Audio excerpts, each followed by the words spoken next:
Student 4 वे के question के साथ मैं पुनः उपस्थित हुआ हूँ। आज का पहला क्वेश्चन लेटेस्ट बुक है जिसका नाम the room where it happened a White House memoir नामक पुस्तक के लेखक कौन है? तो जॉन बोल्टन है। इस पुस्तक में ट्रंप का जो शासनकाल है, ट्रंप अमेरिका के राष्ट्रपति हैं जिनका संबंध किस पार्टी से है? तो रिपब्लिकन पार्टी से।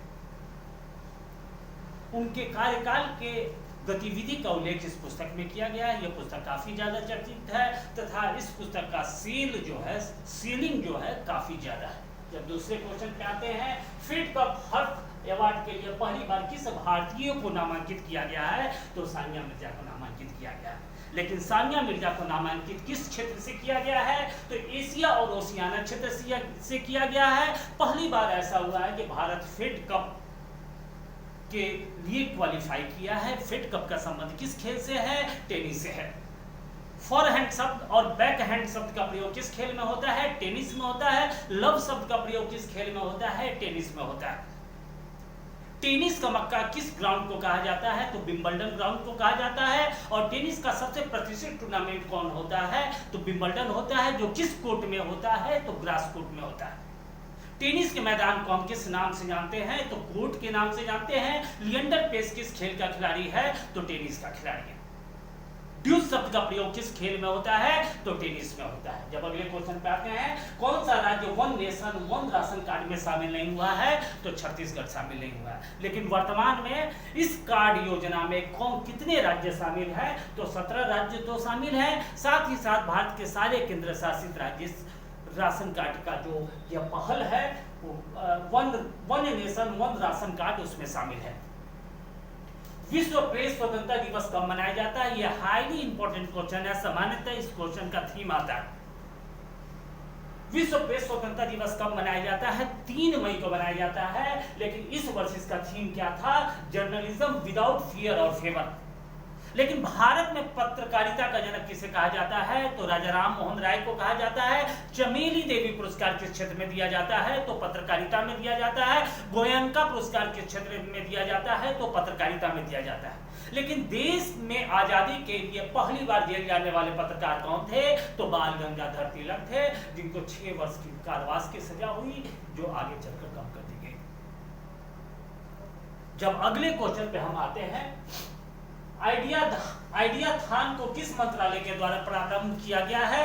तो जल शक्ति मंत्रालय के द्वारा प्रारंभ किया गया है। इसके तहत national mission for clean Ganga योजना के तहत भारत की जो प्रमुख नदी है उसको क्लीन की जाएगी तथा कोविड-19 के महामारी से इस नदी को कैसे बचाया जाए, उसे कैसे एक दूसरे से परस्पर इंटरैक्ट किया जाए, इस दिशा में कार्य किया जाएगा। लेकिन गंगा नदी के पानी क्यों नहीं सड़ती है? क्योंकि गंगा नदी के पानी में क्या पाया जाता है? बैक्टीरिया फेज पाया जाता है, जिसे हिंदी में क्या कहा जाता है? तो जीवाणु भोजू कहा जाता है। कौन सा टीवी शो विश्व में सर्वाधिक देखे जाने वाला शो बन गया? तो रामानंद सागर कृत रामायण सीरियल जो है वो विश्व में सर्वाधिक देखे जाने वाला शो हो गया। अब 16 अप्रैल को कितने जनता के द्वारा इस शो को देखा गया? तो 7.7 करोड़ लोगों ने इस रामायण सीरियल को देखा। रामायण सीरियल में राम की भूमिका किसने निभाई? तो अरुण गोविल के द्वारा निभाई गई। 18 अप्रैल को इस रामायण सीरियल को समाप्त करने की घोषणा की गई थी। अगला क्वेश्चन पे जब हम आते हैं, कौन सा संगठन e commerce market plus Bharat market launch किया है? तो एक संस्था है जिसका नाम है CAIT, उसके द्वारा प्रारंभ किया गया, जिसके साथ भारत के जो खुदरा व्यापारी हैं उन्हें ई कॉमर्स के माध्यम से भागीदारी करने का मौका दिया जाएगा तथा उनकी भागीदारी या हिस्सेदारी को और ज्यादा बढ़ाने का प्रयास किया जाएगा, क्योंकि आर्थिक मंदी के कारण कोविड-19 से जो आर्थिक प्रभाव हुआ है उसको कम करने का प्रयास किया जाएगा। जब हम अगले क्वेश्चन पे आते हैं, अकबर ने दास प्रथा को कब समाप्त किया? तो 1962 में समाप्त किया। लेकिन जब इस दास शब्द को हम पकड़ते हैं तो दास वंश की स्थापना किसके द्वारा की गई? ऐबक के द्वारा की गई। लेकिन किस शासक के शासनकाल में दासों की संख्या सर्वाधिक थी? तो बलबन के समय दासों की संख्या सर्वाधिक थी। उसने दासों के देखरेख के लिए एक विभाग की स्थापना की थी जिसे दीवाने बंदगान के नाम से जाना जाता है। लेकिन किस अंग्रेज गवर्नर जनरल ने दास प्रथा को समाप्त किया? तो लॉर्ड एलन बेरो ने दास प्रथा को समाप्त किया। ऐबक के द्वारा स्थापित इस दास वंश, जिसे हम गुलाम वंश या मामूलक वंश के नाम से जानते हैं, यह तीनों शब्द एक दूसरे से मिलता जुलता है और जो इन तीनों शब्द का अर्थ एक होता है। जब अगले क्वेश्चन पे आते हैं, वन अनुसंधान केंद्र कहाँ है, तो देहरादून में है, लेकिन ओएनजीसी का मुख्यालय कहाँ है, तो देहरादून है। जब अगले क्वेश्चन पे आते हैं, रंजीत स्टेडियम किस खेल के लिए प्रसिद्ध है, तो फुटबॉल के लिए प्रसिद्ध है। यह स्टेडियम कहाँ है, तो कोलकाता में है।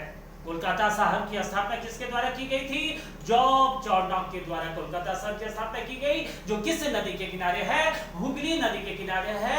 यह हुगली नदी किस मछली के लिए प्रसिद्ध है, तो हिल्सा मछली के लिए प्रसिद्ध है। आज के लिए बस इतना ही, कल पुनः नए क्वेश्चन के साथ उपस्थित होऊंगा। तब तक थिंक पॉजिटिव, बी पॉजिटिव।